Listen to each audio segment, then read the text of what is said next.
So dear students, so I welcome to you this class of astrophysics. So today we see the little bit information about comets. तर आपण comets म्हणजे काय बघूया. आता तुम्ही comet पाहिला आहे की नाही मला माहीत नाही, पण कॉमेटचा मराठीत अर्थ आहे हा धूमकेतू. आणि पृथ्वीवरती जो व्हिजिबल धूमकेतू आहे तो म्हणजे Halley's comet. So it is Halley comet.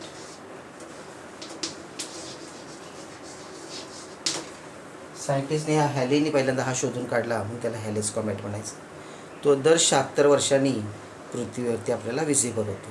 आता हे कॉमेट म्हणजे नेमकं काय? तर कॉमेट म्हणजे एक असा एक गोळा आहे, डर्टी बॉल ऑफ स्नो म्हणू शकतो. तो बर्फाचा एका घाणेरडा गोळा आहे. म्हणजे त्यात काय असतं, it is made up of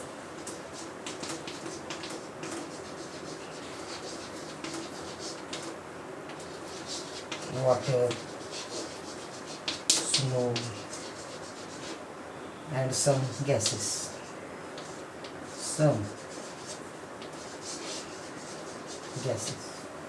हे लक्षात घ्या की हा कॉमेट जो आहे तो कसा असतो, पुढे असा मोठा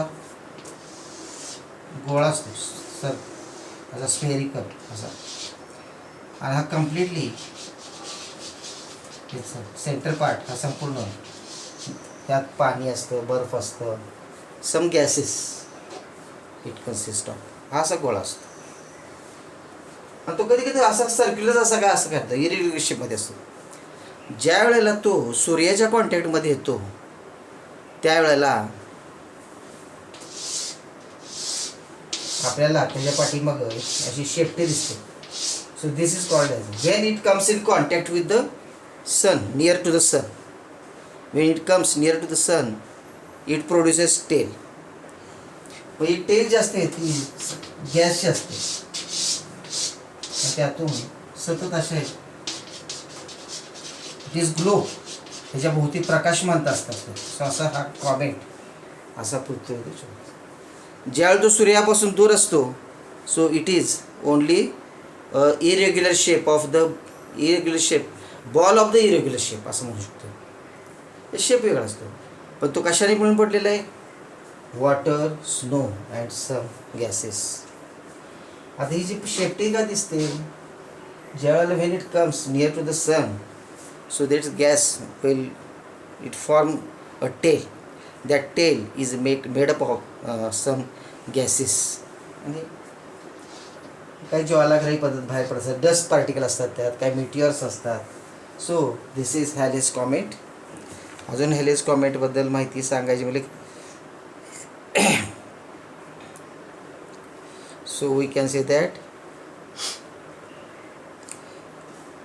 तर हे मी तुम्हाला सांगितलेलं आहे. आता त्यातले काही पिरियडिक कॉमेट असतात ते बरोबर न चुकता आपल्याला पृथ्वीवर विजिबल दिसतात. For example Halley's comet, the period of the Halley's comet is 76 year. तर 76 वर्षानं तो येतो. तो गेला कॉमेट जो आपल्याला मला वाटतं 1986ला दिसला होता. आता तिथून तुम्ही 76 वर्ष मोजा, म्हणजे त्यात तुम्हाला दिसेल 76 म्हणजे 86 आणि 76 14 आणि 50 आणि 14 आणि म्हणजे 60 वर्ष धरा. 2060 साली तुम्हाला दिसेल. तुम्हाला दिसू शकता. तुम्हाला आता तुमचं वय किती आहे, समजा तुमचं आता वय 22 आहे, आपण 20 धरूया, म्हणजे 60 वर्ष म्हणजे 86, म्हणजे तो मी तर राहणारच नाही, पण तुम्ही जगला वाचला तर तुम्हाला ते दिसेल असं आपण मानूया की हा हॅलेस कॉमेट आहे. तर हा एक आपल्या अवकाशातील एक भाग आहे. मग हा अभ्यासासाठी घेतलेला आहे. तुम्हाला तेवढी नोट्स देतो, त्याप्रमाणे तुम्ही अभ्यास करा. आता meteor showers. So we go for another.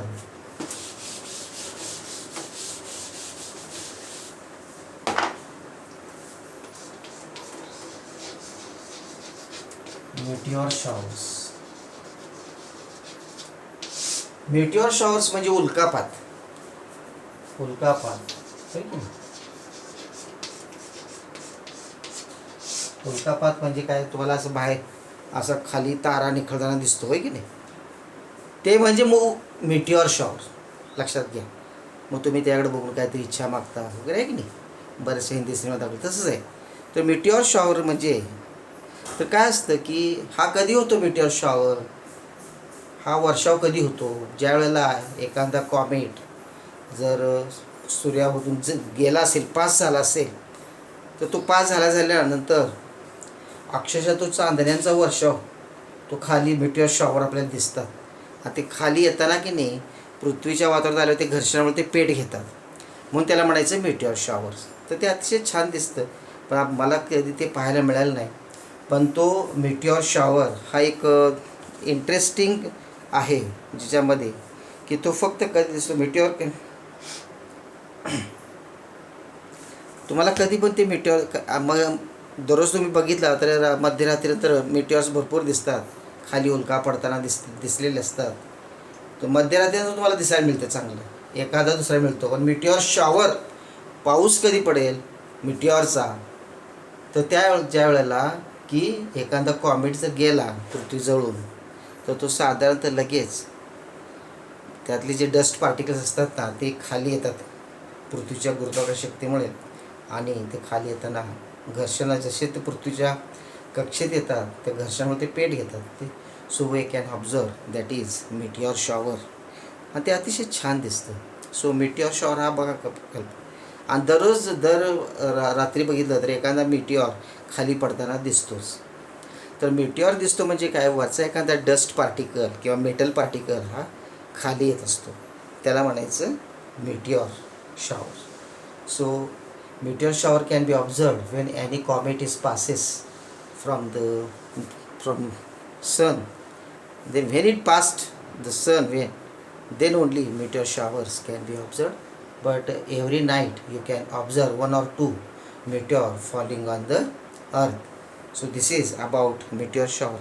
हे फक्त इन्फॉर्मेटिव्ह लेक्चर आहे आणि त्यामुळं मी घेतो हा last part of this topic, that is Rocky landing.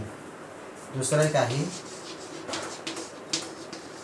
Rocky landing.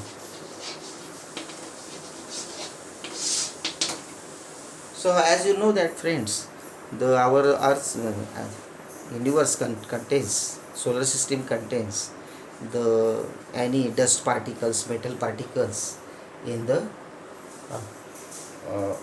skies, or we can say that in solar system consider किंवा विश्वात युनिवर्समध्ये बरेचसे मेटल पार्टिकल्स असतात, आणि ते मेटल पार्टिकल्स ते खाली पडत असतात सतत, त्याला म्हणायचं रॉकी लँडिंग.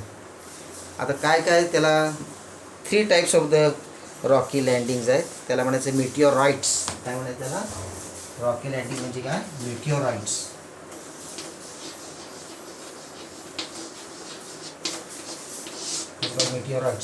मेटिओराइट्स म्हणजे स्टोनी पदार्थ जे असतात, दगडासारखे पदार्थ आपल्या युनिवर्समध्ये असतात, ते खाली पृथ्वीच्या वातावरणात येऊन खाली पडतात. मग त्यातले कुठले मेटल, साधारणतः जनरली मेटल्स आहेत. मग त्यातले 3 प्रकारे जे आहेत ते metals which we can be observe in our solar system. तर ते फक्त म्हणजे कुठला, आयर्न मेटिओराइट्स.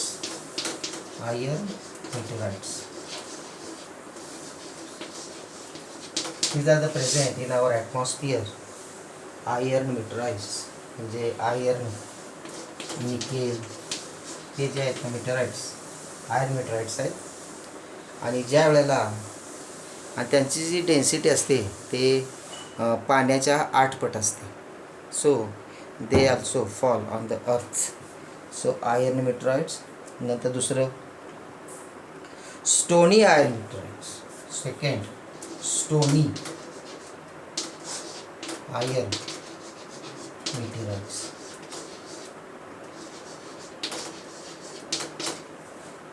हे पण आयर्न, निकेल, कोबाल्ट सारखेच असतात, पण ह्याची डेन्सिटी पाण्यापेक्षा 6 पट असते. आणि ते आपल्याला ते ज्यावेळेला पृथ्वीच्या गुरुत्वाकर्षण कक्षेत येतात त्यावेळेला ते खाली पृथ्वीत पडतात, मग त्याला iron meteorites. So this are the stony meteorites. Stony iron नंतर stony meteorites. So we can write like this, stony, फक्त आता stony meteorites.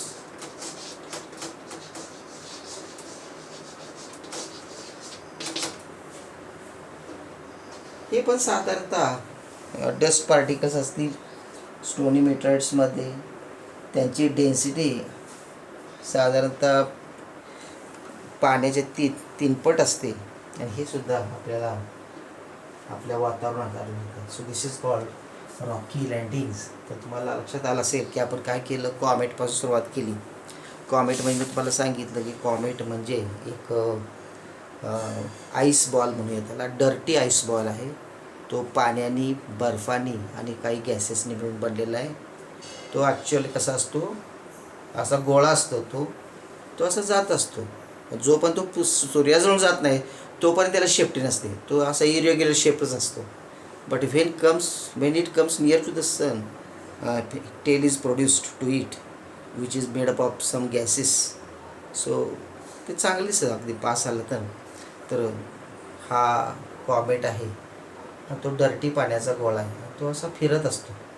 So our universe contains billions of comets.